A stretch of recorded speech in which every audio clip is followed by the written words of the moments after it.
Hey everybody, welcome to this week's edition of the YS Whiteboard, where we would just want to take a few minutes to talk shop with youth workers so we can all do a little bit to get a little bit better at what we do each week. And this week I want to talk about the idea of a co-leader strategy. What I mean by that is when you think and you picture your group or your groups, I want you to think of not just one adult leader, but two. And I know that sounds scary because I made this decision in our ministry years ago, and the reason I want to talk to you about it is that although it was scary, although it was hard, and at the time I was like, how are we going to do that? I don't have enough leaders to have one leader per group at the time.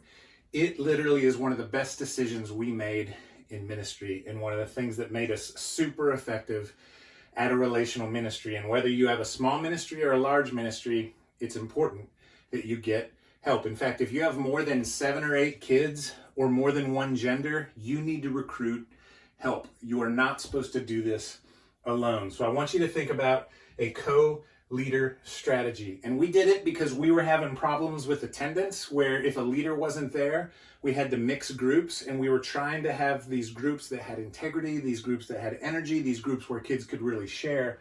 And when you mix groups, that kind of breaks all of that up. In fact, that was the first perk, and that was the reason we made the decision, was for coverage and consistency. When a leader was missing, the group could still go on, and it became much, much rarer that a group did not have a leader. And there are other ways to handle that. In fact, the last possible thing we would do is mix groups. We tried to keep those groups consistent, and having a co-leader was one of the huge things that allowed us to do this. The second perk is the immature to mature problem. I don't know about you, but I've been interviewing a volunteer and thinking, wow, I love your energy as a new Christian, but I'm a little concerned because you're a new Christian. Or maybe you're talking to somebody and they've been a Christian a really long time and they're super mature, and you're thinking, oh, I think my kids are going to break that person or something like that. Or maybe they're just going to be boring. Well, it actually works great to put those two people together and you have both in a group. It's one of my favorite things to do when it comes to a co-leader strategy. Perk number 3, and these are in no order, by the way, is better relational odds. You know, we're all about discipleship, and the deeper the relationship with the adult, the more and the better the discipleship is going to happen. And when you have 2 adults, you've actually upped the odds. As we all know, as kids get older, they become half of the equation. It's as much on them as it is on the leader. And we can do everything right and they can decide it doesn't work. Well, when you have 2 people, you've upped the relational odds, or you've upped the chance that there's going to be a strong connection. Perk number 4 is simply morale. It's just easier in the straits of February, or February, as my college speech teacher used to make me say.